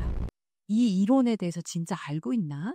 이 수학의 어떤 개념에 대해서 학생이 알고 있나? 학생부에 기록이 되어 있는 부분 굉장히 좀 이 친구 이것도 아는 친구였어? 그러면 이 친구 이 내용에 대해서 한번 물어보자 할 수 있거든요. 그래서 자연 계열을 본인이 했던 활동에 대한 실험 활동이라든지 이론이라든지 이런 부분에 대해서 설명하실 수 있습니다. 여기에 아까 말씀드렸던 면접 변동률이에요. 그렇게 해서 면접에 변동이 좀 생기긴 하지만 명목보다 높진 않다. 그러니까 70%의 서류평가에 대한 부분들이 비중이 어느 정도는 있고 면접은 자기가 준비했던 부분. 제일 안타까운 학생은요. 면접자의 질문을 이해 못하고 본인이 하고 싶어하는 얘기만 하고 나오는 친구예요. 문제가 됩니다. 그쵸? 질문의 요지를 정확하게 파악하고 거기에 대한 대답을 짧지만 정확하고 논리적으로 설명할 수 있으면 된다. 이렇게 보시면 돼요. 네. 마지막 파트입니다. 여기에서 또 궁금하신 점 있으실까요? 원점수에 대해서 굉장히 강조를 많이 하셨어요. 네, 근데 원점수만 막 다 좋으면 되는 건가요? 그렇진 않죠. 원점수라고 하는 부분들이 무조건 높다고 해서 되는 건 아니죠. 그렇진 않는데 그 성취도라고 하는 거를 해석할 때 학생의 원점수를 같이 보면서 저희가 평가를 하는 정성적인 평가 방법 안에서 해석하는 거의 의미라고 보시면 되고요. 같은 등급인데 이수자 수가 적음으로써 생기는 부분도 있고 본인은 굉장히 잘해도 이수자 수가 적어서 등급이 떨어지는 경우도 있잖아요. 그런 부분들을 종합한다는 의미로 받아들여 주시면 되겠습니다. 저는 이제 상담하는 과정에서 이제 학생들이 나 이번에 원점수가 좀 떨어졌어요. 제가 90점인데 80점대로 떨어졌어요. 그래서 평가 제대로 못 받을 것 같은데 어떻게 해요, 어머니? 이런 질문을 하시는 분들도 있습니다. 그 원점수의 의미는 그러니까 정말로 그 숫자만을 보고 원점수의 의미를 해석하는 게 아니라 제가 설명해 주신 것처럼 그 원점수 주변에 있는 다른 지표들도 굉장히 많이 있잖아요. 그 지표들과 같이 보면서 그 속에서의 원점수의 의미를 해석하는 거다. 그렇게 좀 이해를 해주셨으면 좋겠습니다. 네, 선생님 마무리해서 이제 또 설명 부탁드리겠습니다. 네. 그래서 학생부 종합전형에서 찾고 싶어하는 친구들을 이렇게 요약을 한번 해봤습니다. 학교 활동을 하면서 본인이 좀 공부하려고 하는 이 내용에 대해서 조금 더 새로운 것들을 찾고 깊이 있게 탐구하려고 하는 자세가 있고 그다음에 움직이는 거죠. 자꾸 이게 물리적으로 움직이는 것뿐만 아니고 자신이 공부하고 싶어하는 내용들에 대해서 조금 더 깊이 있는 자료들을 찾아가면서 알고 싶어하는 지점을 잘 찾아 나가는 학생. 그리고 맨 마지막에 두 번째 보시면 이 부분이 내가 잘못됐었구나. 혹은 이런 부분들이 부족했구나. 이 성찰을 통해서 조금 더 깊이 있게 혹은 확장해서 나가는 헤더를 갖고 있는 친구들이 학생부 종합전형에서는 조금 더 걸맞는 친구가 아니었나 싶습니다. 자, 성적 관리는 끝까지 열심히 하셔야 되겠죠. 그리고 안 했던 활동을 고3 때 갑작스럽게 하는 게 그렇게 큰 의미가 있을까? 저는 고3 때는 성적을 마무리하고 조금 더 유지하는 쪽으로 갔으면 좋겠다 하고 얘기할 것 같아요. 그래서 고3 때는 활동은 줄이되 이 활동들에 대한 부분을 마무리하는 의미로 3학년을 좀 보냈으면 좋겠고요. 그다음에 대학에서 이렇게 공부하는 자세라든지 주도적으로 공부하는 태도에 대해서 본다라고 했으니 본인이 학교 생활을 하면서 그런 부분들 잘 보여주는 방향으로 학교 생활을 해주는 것도 중요하고 그다음에 지원학과에 관련된 과목이 무엇인지에 대한 고민을 좀 하고 지원학과의 범위를 좀 좁혀 나갔으면 좋겠다. 그리고 목적이 있는 학교 생활을 했으면 좋겠다. 라고 하는 말씀 드리면서 여기까지 마무리하도록 하겠습니다. 오늘 경희대 선생님 오셨지만 제가 처음에 말씀드린 것처럼 이제 경희대만 해당되는 건 또 아닌 거고 이제 다른 대학도 관심들이 많이 있으시잖아요. 그래서 이제 다른 대학들은 어느 정도로 어떻게 가이드북을 만드든지 그런 부분들을 좀 한번 제가 보여드렸습니다. 일단 제일 먼저 제 눈에 들어온 건 사실은 충남대였습니다. 충남대의 이 학생부 유전형 가이드북이 홈페이지 보시면은 제가 지금 여기 이제 접근할 수 있는 경로입니다. 수시 모집에서 전형 자료로 들어가시면은 이 학생부 유전형 가이드북을 볼 수 있는데요. 내용만큼은 제가 볼 때는 굉장히 좀 충실한 내용을 이렇게 담으려고 노력한 그런 가이드북이 아닌가라고 생각을 합니다. 저희 주요 내용 보시면은 일정 안내, 그다음에 교과 전형 원서 접수 전 확인 사항, 특히 이제 이게 이제 그랬잖아요. 전공 자율 선택제 때문에 각 학과 중심의 모집 인원들이 조금씩 줄어들었거든요. 그럼 이제 무슨 일이 예상되느냐? 교과 성적이 올라갈 거라고 예상을 할 수밖에 없는 거잖아요. 그리고 또 수능 최저학력 기준이 완화됐느냐, 강화됐느냐에 따라 또 교과 성적의 그 입결이 요동칠 수 있거든요. 이런 부분들까지도 되게 자세하게 세밀하게 설명을 적어주셨고 그러면서 25페이지에 이런 전형 입시 결과 그다음에 39페이지부터는 학생부 종합전형에서 경희대와 유사하게 이런 어떤 영역별 평가 방법 그다음에 진로선택 과목 이수 현황 그다음에 면접과 면접 질문 예시 이런 것들도 쭉 보여주셨습니다. 특히 충남대가 제가 작년부터 여기 세종에 있었잖아요. 근데 재작년까지만 해도 안 그랬다라고 얘기를 들었어요. 근데 작년부터 보시는 것처럼 이렇게 삼포도로 이런 모든 자료를 좀 전부 다 오픈하고 있습니다. 그다음에 이제 대부분 이제 서울 쪽에서는 뭐 50%, 70% 컷, 뭐 이제 요 정도를 주로 공개를 하는데 충남대는 100%입니다. 끝선까지 다 보여주고 있습니다. 그러니까 이런 부분들을 좀 잘 보시면 좋아요. 근데 문제는 뭐냐? 작년에 몇 등급에서 컷이 발생이 됐으니 올해도 그럼 몇 점 몇에서 그 컷이 형성될까요? 알 수 없다는 거예요. 이제 그 부분을 어떻게 해석하느냐. 이런 지금 자료가 공개됐다라는 것을 우리가 어떻게 이해하고 어떻게 받아들이는 것이 좋겠느냐. 요 부분을 한번 좀 생각을 하시면서 같이 자료들을 좀 보시면 아주 좋지 않을까 싶습니다. 여기 지금 보시면은 영어 영문학과의 뒤에 보면은 여기 선이 있잖아요. 대부분의 이제 통계적 의미가 있는 범위는 저기까지 선이 펼쳐져 있었던 거예요. 근데 그 밖에도 지금 점점 점이 보이시죠? 얘네들이 어떻게 된 거예요? 얘네들도 합격색이 있었던 거예요. 네. 그러니까 이건 왜 이런 일이 벌어지느냐? 네, 수능 최저학력 이거 교과 맞죠? 네. 수능 최저학력 기준을 못 맞춘 애들이 많았다 보니 저렇게 낮은 등급임에도 불구하고 저렇게 합격생들이 발생될 수 있었다라는 것들을 보여주는 이런 자료들도 있다라는 거. 그 다음에 과목 선택에서 이제 충남대 같은 경우는 사실은 우리는 지금 경희대와 같이 이 모집 단위에서는 이 과목들을 좀 줄어들었으면 좋겠습니다. 이런 자료를 지금 밝히고 있진 않죠. 그런데 그러니까 이제 막 궁금한 거예요. 그러니까는 이제 어떤 자료를 보여줬느냐? 단과대학 기준으로 이 학생이 여기에 지원한 학생, 최초 합격한 학생들 중에서 이 과목들을 제일 많이 들은 과목 5개씩을 지금 보여주고 있는 겁니다.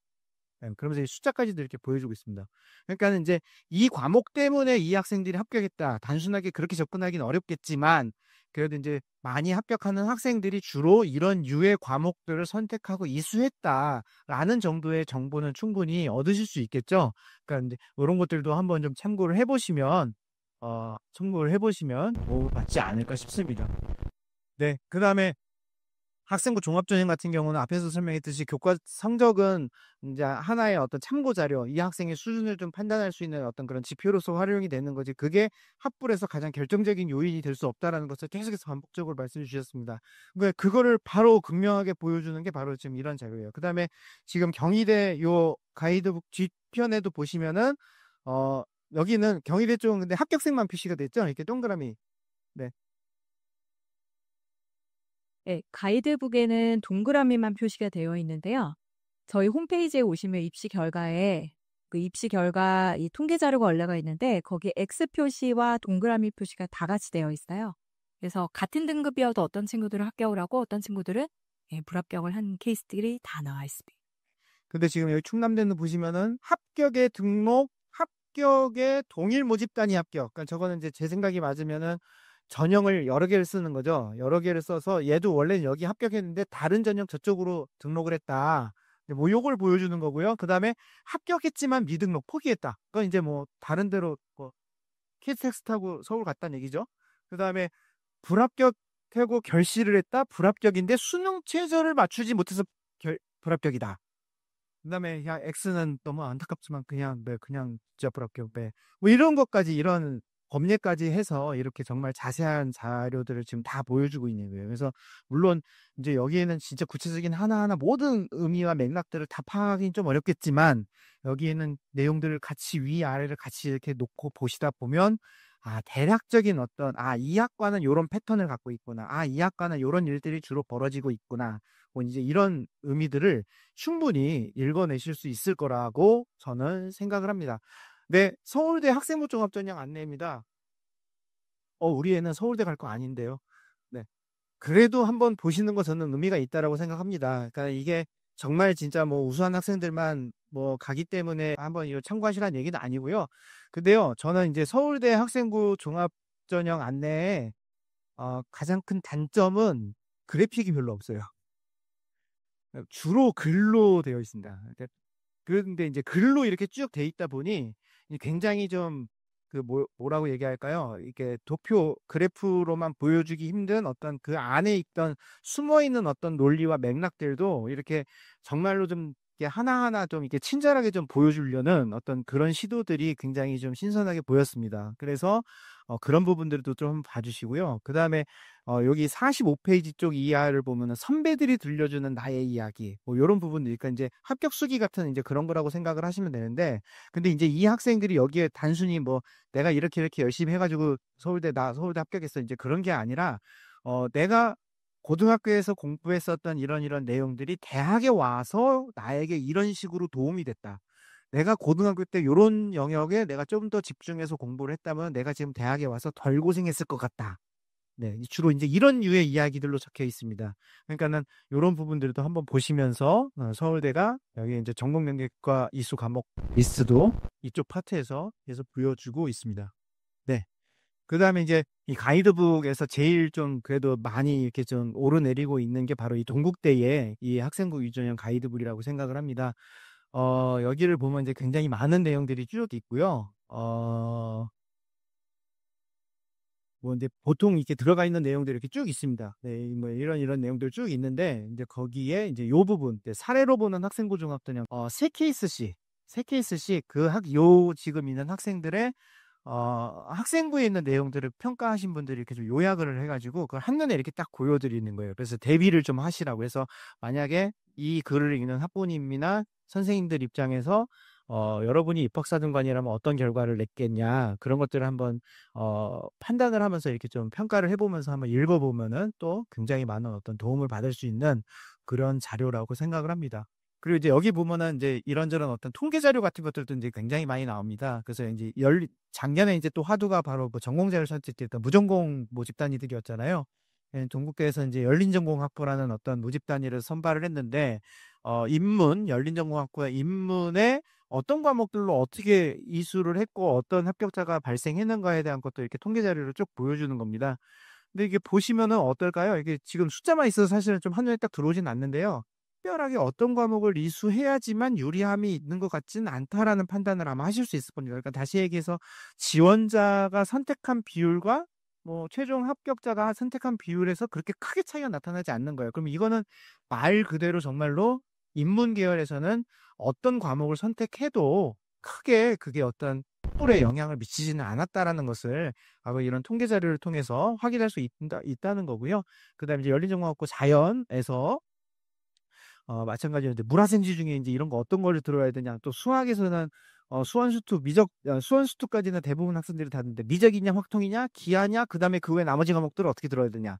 뭐 이런 부분에서 이제 굉장히 많은 궁금증들이 있으신데 그거에 대한 통계 부분들을 이렇게 또 쭉 보여주는 겁니다. 그래서 과학은 아무래도 물화를 좀 듣는 애들에게 좀 더 유리함이 작동되는 그런 부분들을 좀 의미 있게 읽어내실 수 있을 거고요.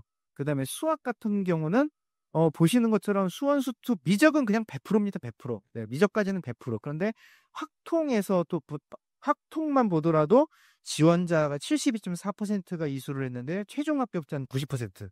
그럼 이 정도면 확통이 어느 정도 이 학생을 반별하는데 좀 어느 정도는 작동이 있다. 반드시라고 얘기하기는 어렵지만 어느 정도는 작동했다라는 것들을 분명히 확인할 수 있을 겁니다. 그래서 이런 맥락에서 이렇게 보시다 보면은 의미들을 찾아낼 수 있을 거예요. 근데 의외로 인공지능 수학이나 수가탐이나 심수 같은 경우가 영향력이 크게 발휘되지 않았다. 그러니까 이거는 들어도 그만, 듣지 않아도 그만. 그러니까 이제 수학을 좀 많이 활용하는 어떤 그런 모집단이라면은 그냥 뭐 들으면 어떻겠느냐. 요런 정도로만 접근하셔도 크게 문제가 없다라는 것들을 분명하게 확인하실 수 있습니다.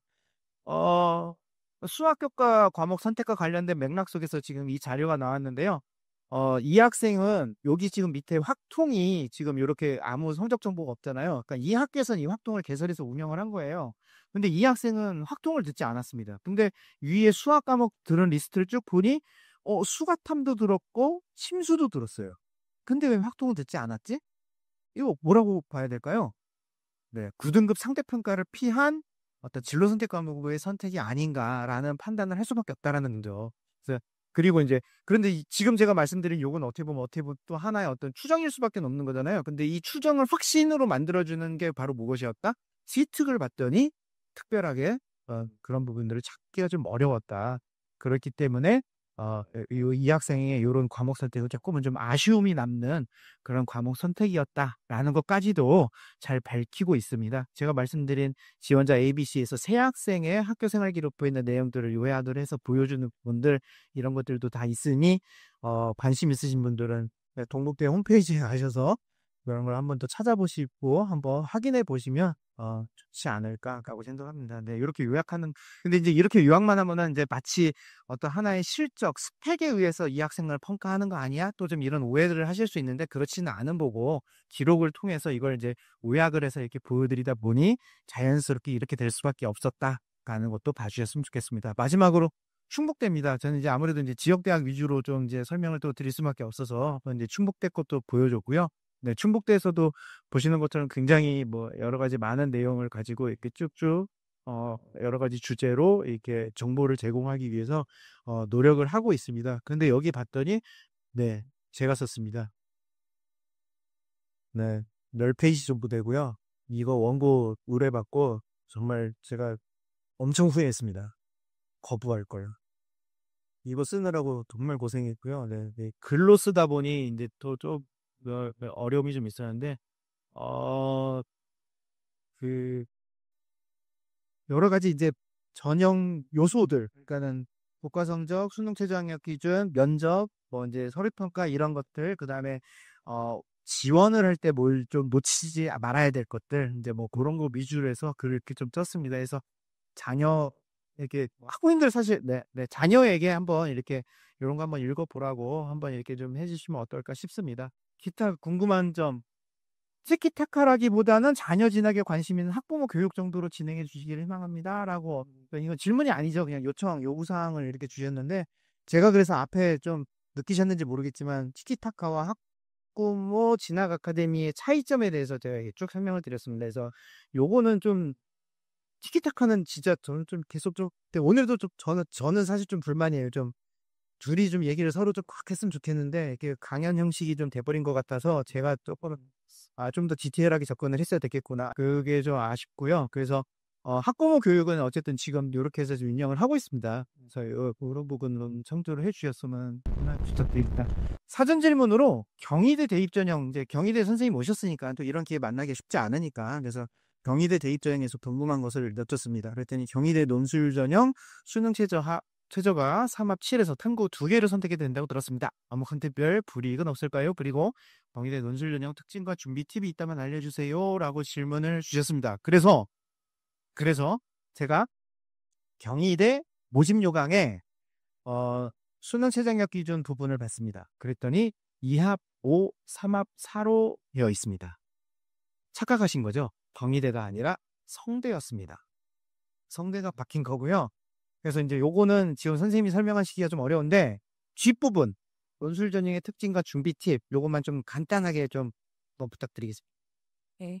인문체육계와 사회계가 이제 인문 쪽의 학생들이 지원을 이제 노출을 보게 되고 자연계와 일반 자연계와 의학학 쪽의 학생들이 노출을 보게 되는데 사실 아까도 말씀드렸다시피 이미 나온 내용인데 찬반에 대한 부분보다도 그 사회 문제 내지는 사회 어떤 현안에 대한 근원적인 탐구를 더 잘하던 친구들이 논술에 대한 좀 대비가 조금 더 다 잘 되어 있는 친구인 것 같아요. 그래서 그 인문체육계에 관련된 부분은 원고지 형식으로 되어 있기 때문에 원고지에 그 글을 쓰는 어떤 방법도 중요하지만 그 내용, 경희대학교의 논술은 사실상 그 패턴이 거의 비슷합니다.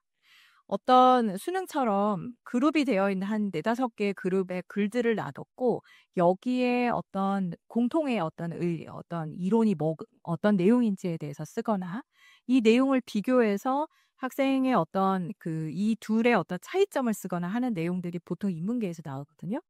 그러면 학생들이 보통 이런 거예요. 그 사회문화 같은 경우에 갈등론과 기능론이 있잖아요.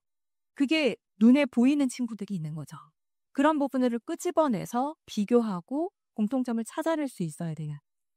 교육과정 안에서의 어떤 내용들을 가지고 오는데 어쨌든 인문계열 쪽의 학생들이 그 문항을 풀 때는 근원적으로 조금 더 접근을 좀 깊이 있게 했던 그 연습이 좀 필요하고 사회계는 수리의 도표나 그래프를 해석해서 하는 문항이 하나가 있습니다. 사회계. 그렇기 때문에 그게 난도가 있기 때문에 그 부분을 잘 보면 조금 더 점수를 높게 받을 수 있는 특징이 있고요. 자연 계열은 수학 6문제가 나오는데 의학학 계열은 과학 문제가 있기 때문에 그 대비가 필요합니다. 그리고 저희가 이번에 20일부터 모의 논술을 해요. 그러니까 20일부터 23일 사이에 선착순은 아니니까 들어오셔가지고 본인 풀어서 업로드하면 채점을 해드립니다. 자, 한번. 네. 네, 모두 다 채점해드려요. 와, 네. 그러니까 이번 기회에 한번 경희대학교의 노출이 어떤지를 테스트해보는 거 굉장히 중요한 포인트가 될 것 같습니다. 그 채점을 직접 저렇게 대학에서 해주는 경우가 사실 그렇게 많지가 않습니다. 근데 저는 사실은 논술을 권해드리지는 않고요. 논술밖에는 방법이 없는 학생들이 분명히 있습니다. 근데 그런 학생들이랑 한번 그런 기회를 잘 한번 활용을 해보면 어떨까 싶습니다. 성대입니다. 성대가 보면은 최장학 기준이 이렇게 보시는 것처럼 이렇게 국어, 수학, 영어, 탐 해서 5개 영역이에요. 네. 국어, 수학, 영어, 탐. 그래서 보통은 대부분 다 4개 영역 중 3한 몇 또는 4한 몇 이렇게 표현이 되는데 성대는 조금 독특하게 이렇게 5개 영역 중 이렇게 나온다는 거. 질문하신 분이 아마 이 성대와 경희대를 조금 혼동하시기 아니겠습니다. 그 다음에 이제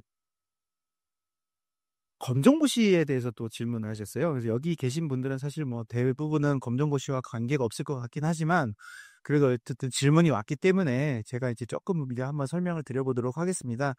검정고시로 점수별 환산 등급 및 갈 수 있는 대학이 궁금합니다. 또한 현재 고1과 고2의 달라진 입시 제도에서 검정고시로 등급받은 경우 달라진 점 알고 싶습니다라고 했습니다.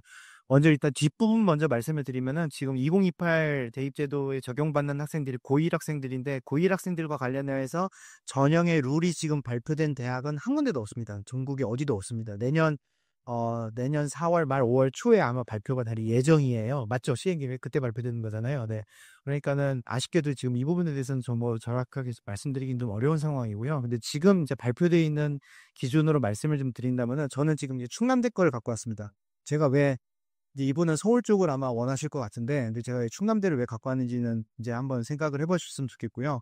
충남대 같은 경우 지금 모집 요강 안에 이 부분이 이제 교과 성적을 산출하는 방법인데, 1등급은 100점, 2등급은 50점, 3등급은 80점에서 각 등급별로 10점씩 내려가는 구조로 지금 이렇게 성적을 환산하는 걸 보여드린 겁니다.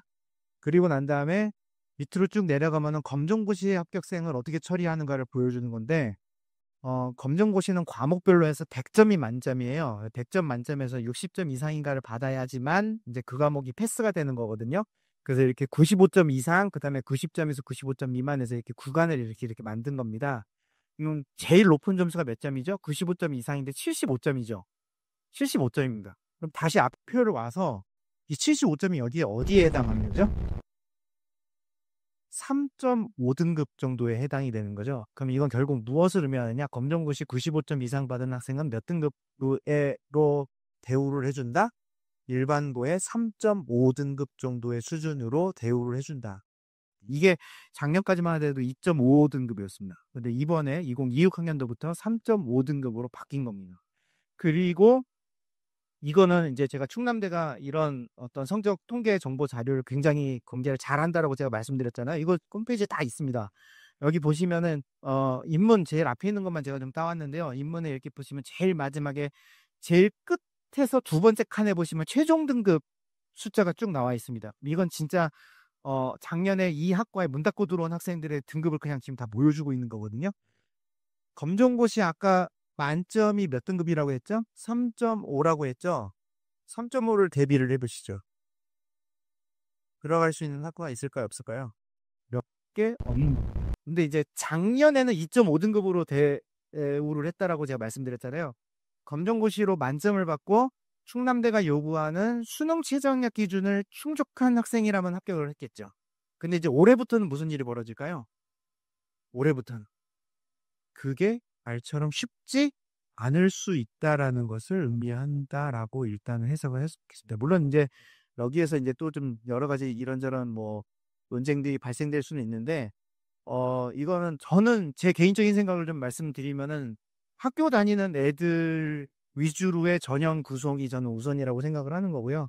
검정고시를 물론 뭐 선택적으로 검정고시가 아니라 어쩔 수 없이 검정고시를 할 수밖에 없는 학생들도 일부는 있겠으나 그렇다고 해서 검정고시 100점을 일반고의 1등급으로 취급하는 건 그거는 좀 합리적이진 않지 않은가. 그러다 보니 대학에서는 그런 어떤 선택을 한다라는 식으로 설명을 드리는 겁니다. 그래서 이게 하나하나 다 이렇게 어느 대학은 이렇고 이 대학은 이렇고 저 대학은 저렇습니다. 이렇게 설명드리기 좀 어려운데 지금 제가 어떤 기준으로 대비를 한지를 보신 거잖아요. 이제 이 기준을 가지고 이렇게 다른 대학 모집 명함을 좀 들여다보시면은 이 대학은 검정고시 만점을 받으면 어느 정도가 되겠구나라는 거를 추측하실 수 있을 것 같습니다. 네, 지금 38분입니다. 질문 몇 가지 좀 받아보고 싶습니다. 현장 질문을 좀 받고 싶습니다. 질문 주시죠. 충남대 아까 학생부 위주 전형 가이드글에서 불합격의 극초반인데 X라고 되어 있는데 어떤 케이스인지 궁금해서. 충남대가 제가 이제 굉장히 이제 다양한 어떤 통계 자료를 보여드린다라고 말씀드린 요 페이지 맞나요? 네, 요 페이지에서 보고 제가 말씀드렸습니다. 근데 이렇게 딱 보시다 보면은 아니 여기 분명히 얘네 훨씬 더 좋은 애들인데 여기 애들 지금 막 X 돼 있다. 지금 이 질문이신 거죠? 그죠? 아니 교과 성적 좋으면 당연히 얘네들 뽑아야 되는 거 아니야? 근데 얘네들 왜 이렇게 떨궜지라는 부분이잖아요. 저는 제가 이제 충남대 소속이 아니기 때문에 저도 지금 이제 정확하게 자신 있게 단언적으로 말씀드리긴 어렵지만 왜 그랬을까요? 성적만 좋았다는 거죠. 과목 선택 같은 경우들 이 학과에 대한 이해가 없이 지원을 했거나 네, 성적만 좋은 뭐 이제 그런 경우 또 어떤 경우들이 예상 아까 제가 교과 전형에서 설명드렸듯이 그 과목의 그 케이스가 가장 같습니다. 교과 성적이 1.0일 때 준비가 전혀 안 되어 있는 친구들. 예, 그런 경우에는 저희 경희대 같은 경우에 교과 종합평가에서 그런 학생들이 점수가 A, B, C로 절대평가가 되는데, 예, 그렇게 점수가 낮게 평가가 되면, 예, 학생이 충분히 불합격할 수 있는 상황이 돼요. 수능 태도에 대한 설명이 이제 이 십자가 표시가 지금 없어요. 입부에서는 종합인 거고요. 그러니까 교과였으면 사실 이런 일이 벌어지면 안 되는 거죠. 교과였으면은 수능 최저를 못 맞춰서 떨어졌으면 떨어진 거지 이런 일이 벌어지면 안 되는 건데 이건 종합이 경우라고 보시고 이건 정말 좀 이해하시기 어려우겠으나 평가하는 사람 입장에서는 얘는 왜 이런 형태로 우리에게 지원했지 하는 경우들도 제법 있다라는 거 네, 그런 부분도 말씀드리고 싶습니다. 또 혹시 질문 있으신가요?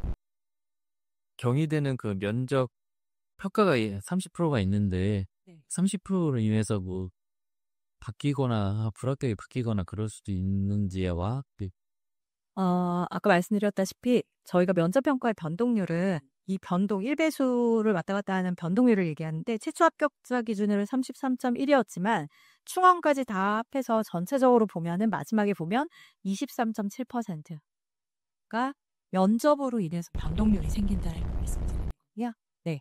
그다음에 뒤에 나오는 면접이라고 하는 부분에 학생들이 이제 1단계 합격을 하게 되면 본인의 인적사항을 넣고 입학처 홈페이지에서 장소를 확인하거든요. 언제 몇 시까지 어디로 와라.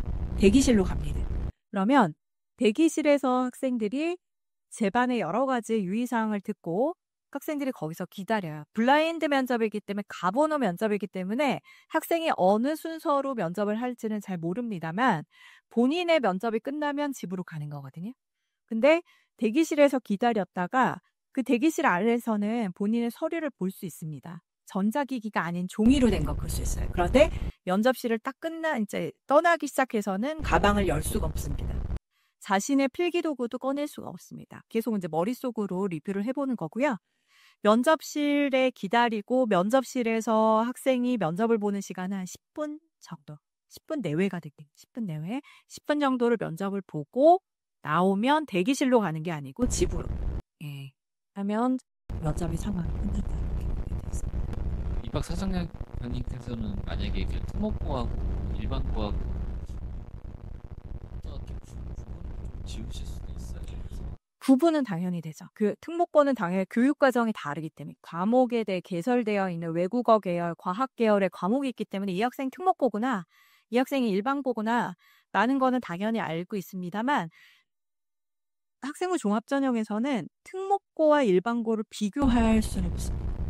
그러니까 어떻게 보냐면 이 학생이 아까도 말씀드렸듯이 교과 성적을 받았어요. 그럼 원점수나 과목의 평균이나 표준편성 여러 가지 학교 상황을 보고 이 학생이 어느 학교인지는 모르지만 이 학교의 이 상황에서 학생이 받은 여러 가지 데이터를 보면서 이 학생이 이 환경 안에서는 이 정도 위치를 가지고 공부를 했구나. 특목고하고 일반고를 비교하지 않았습니다. 특목고도 사실 특목고 나름입니다. 전국에 외고가 굉장히 많은데 그 스펙트럼은 정말 크게 벌어집니다. 근데 그걸 그러면 서류를 보고 알 수 있을까요? 그건 그렇게까지 파악하기 좀 쉽지는 않습니다. 근데 특목고냐 아니냐는 이제 분명히 확인할 수 있고요.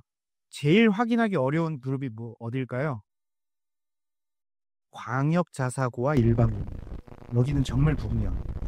여기는 정말 쉽지 않습니다. 오히려 훨씬 더 교육과정을 내실화해서 잘 운영하는 어떤 그런 일반고들도 분명히 있고요. 제가 아는 한 세종의 일반고들이 나쁘지 않아요. 네. 저랑 상담할 때 우리의 세종 일반고인데 이 핸디캡을 어떻게 극복해야 되죠? 막 아예 그렇게 막 질문하시는 분들이 많이 있는데요. 그러지 않습니다. 전국 최고 수준이라고 얘기하는 것도 사실은 뭐 그렇게 말하기도 쉽진 않고요. 하지만 중간 이상은 한다. 중간 이상 제일 높은 데보단 좀 아래. 거기 어느 정도이다. 그 정도는 좀 신뢰를 하셔도 나쁘지 않을까 싶습니다. 더군다나 사립학교에서는 최근 바뀐 교육과정 안에서 과목 편성을 아주 유연하게 하기가 너무 어려워요.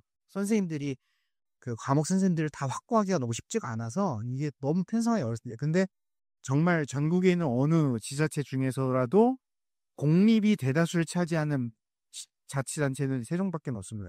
그런 부분에 대해서는 좀 신뢰를, 믿음을 좀 갖고 좀 들여다보셔도 좋지 않을까 싶습니다. 마지막 질문 혹시 네, 한 분만 받고 마치도록 하겠습니다.